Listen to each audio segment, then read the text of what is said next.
Hello, everybody. Welcome TJKshares, one-on-one with TJK.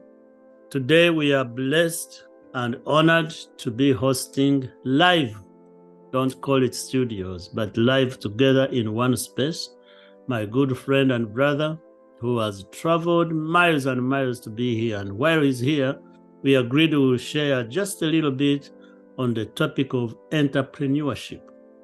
The reason we want to talk about this, ladies and gentlemen, both of us are employed. We are salaried employees in different organizations, but we still make time to invest in other ventures, to make side capital. Now, for the young people who we reach, we want you to know how to go about starting a business, how sometimes you start a business and it doesn't work. But we want to encourage you today and give you some tips on how to go about it and personal experiences.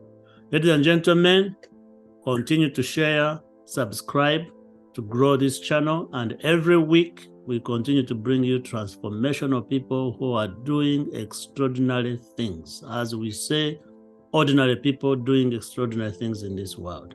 Welcome, my brother, Danson Kamugisha. Thank you, Jackson. Thank you, Jackson, and glad to be here. Greetings to you all. Thank you for coming, traveling all the way, Uganda, Somalia, Europe, Arizona, Texas, now in Michigan. We are right here filming it at our home in Michigan, not at Harvard where we filmed so many.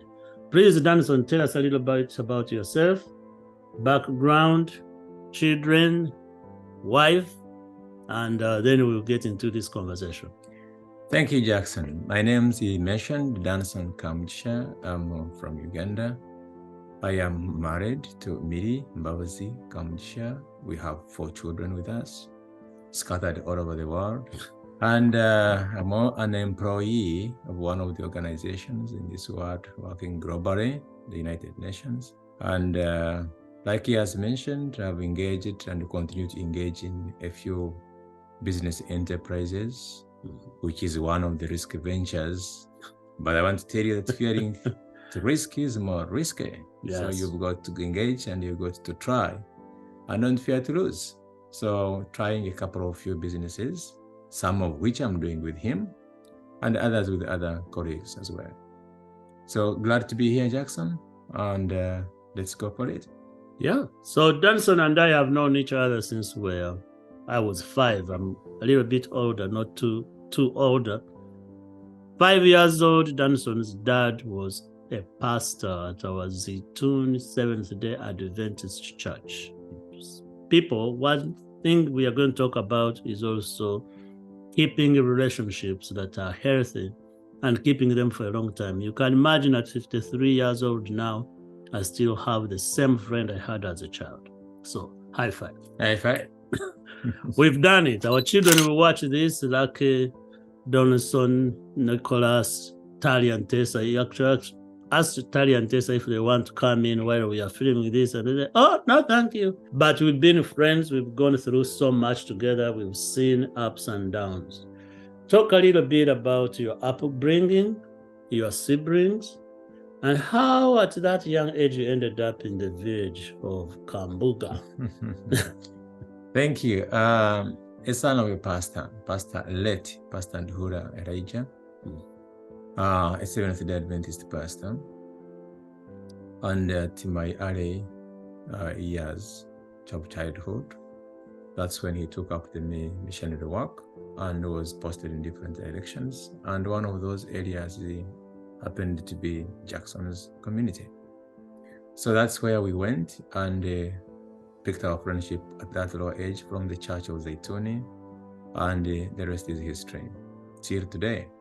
So we have gone through a couple of, we have walked together a couple of journeys, both socially and economically as well as financially. I am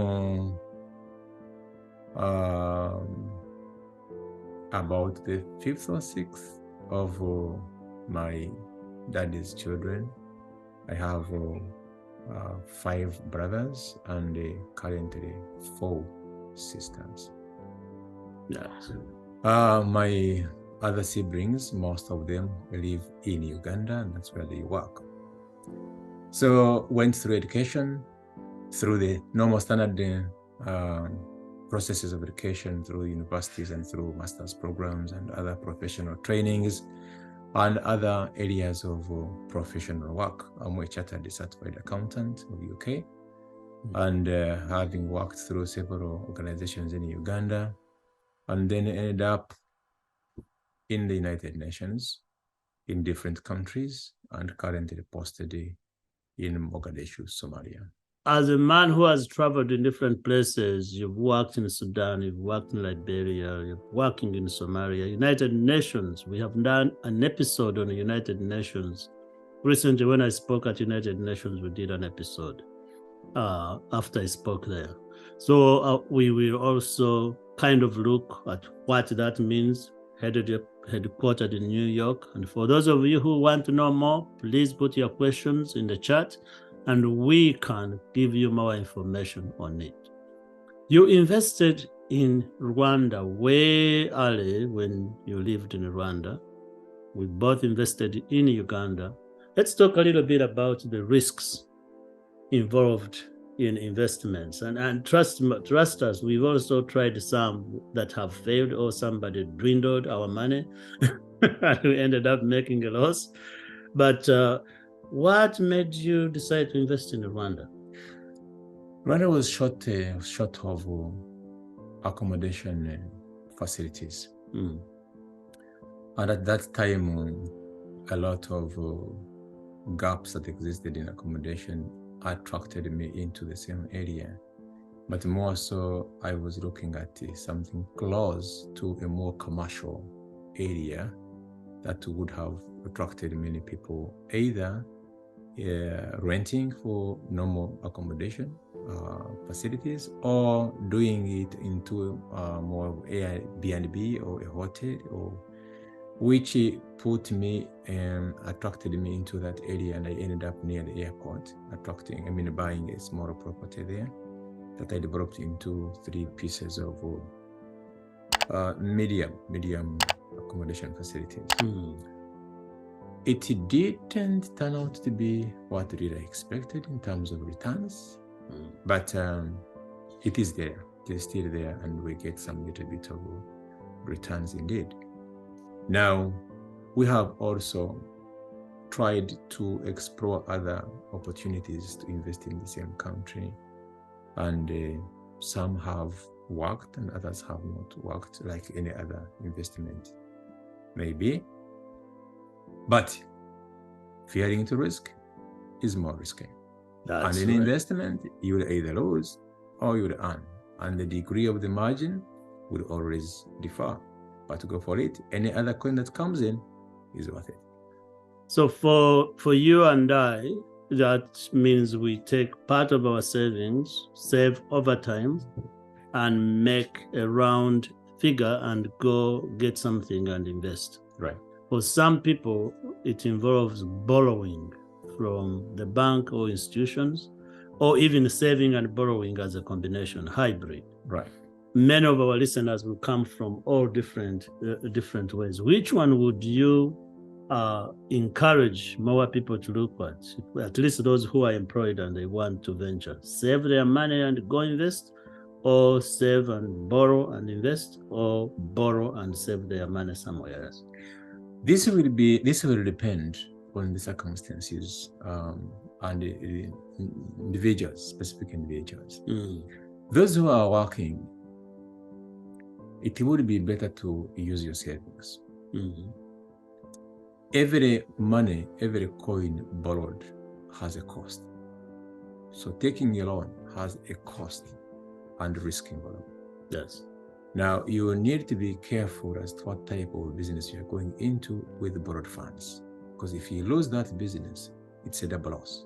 You're losing the business, no more return that will come to service the loan, as well as the interest charged on the loan. So you'll be paying the principal as well as interest on the lost business. If it happens that the business works well and good, it will serve you the interest, serve the principal, and as well give you the profit. So you are not using your money, but you're making money for yourself. That's right. However, those working, I would advise that you do the savings. Do start the business slowly. Make mistakes. You will definitely make mistakes. That's right. Guaranteed. And as you make mistakes, you're still able to sustain the business and correct your mistakes using your savings other than the borrowed money. By the time, it is actually very much advisable, because by the time you plan for your retirement, you should have started this kind of business, having made several mistakes, having put right things, and that time you walk home to do what you have already been doing. If you wait at that time of retirement and then you want to put all your savings and then dump it into one business, then start making mistakes with the only savings you have, then you are in for a very big problem. Trouble. So the best way is those working, use the savings, let the business grow organically, slowly by slowly, as you learn your ways, as you correct your errors, until you reach that firm understanding of the business and let it grow. Those who do not have the kind of savings and are not in employment opportunities, you have limited option but to go in for a loan. But then you have got to assess carefully the type of business and the risks involved and measures you can put in place to mitigate the risks before you wholesomely go in and lose it all. But what I want to assure you is that the most rich people are business people. So you have no choice, you've got to go. So for those who are borrowing, which many we know, if you are borrowing money and using it for school fees, how do we, is that a business? I know many people do it. And I have had to go and rescue so many people who borrowed money, went and paid school fees. Then the next round of school fees comes, or tuition, they go borrow again, and by the end of the year, their hands are tied. I'm asking a rhetorical question, meaning I know the answer to this. We encourage you to do as much as you can and avoid borrowing interest-bearing loans that you're going to then put in something that's not going to bring a return. Borrowing to buy a phone so you can be like the next person you saw have a phone. Borrowing to buy clothes that you're going to wear, or even charge it on a credit card and get charged interest.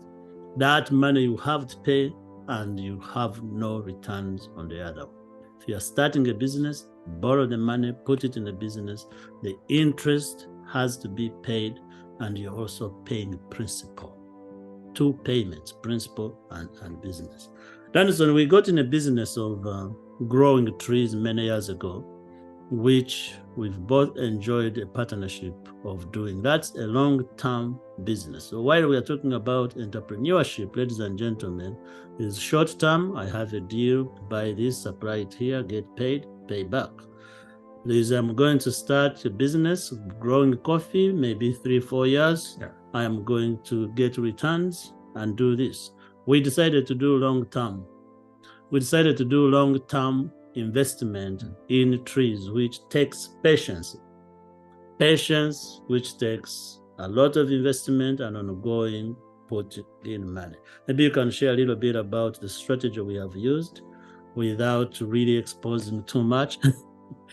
About the strategy we have used and the risks we have faced doing business when we are both in long distance away from Uganda.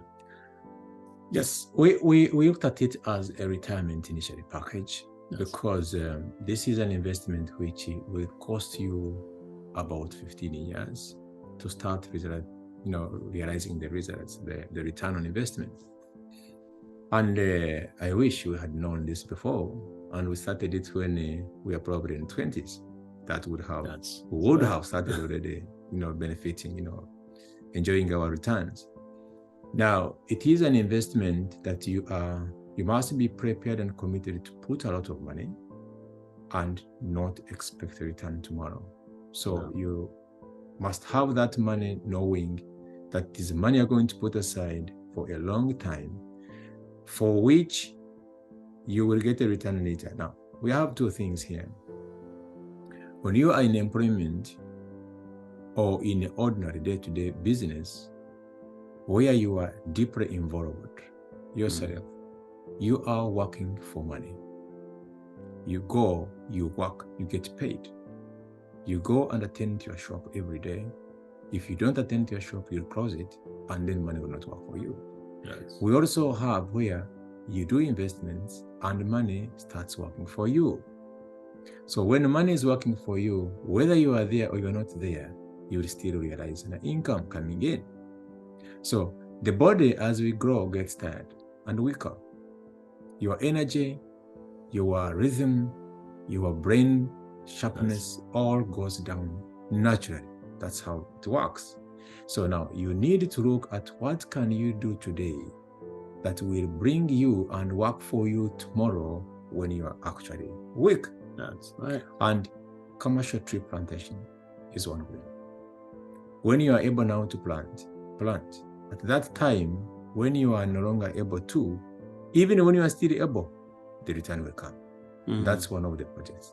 So we engaged into that project, spent in a couple of reasonable amount of coins in there, and we kept quiet. We are still keeping quiet and waiting. So at that time, when we think now it's ripe enough, then we'll start realizing an income.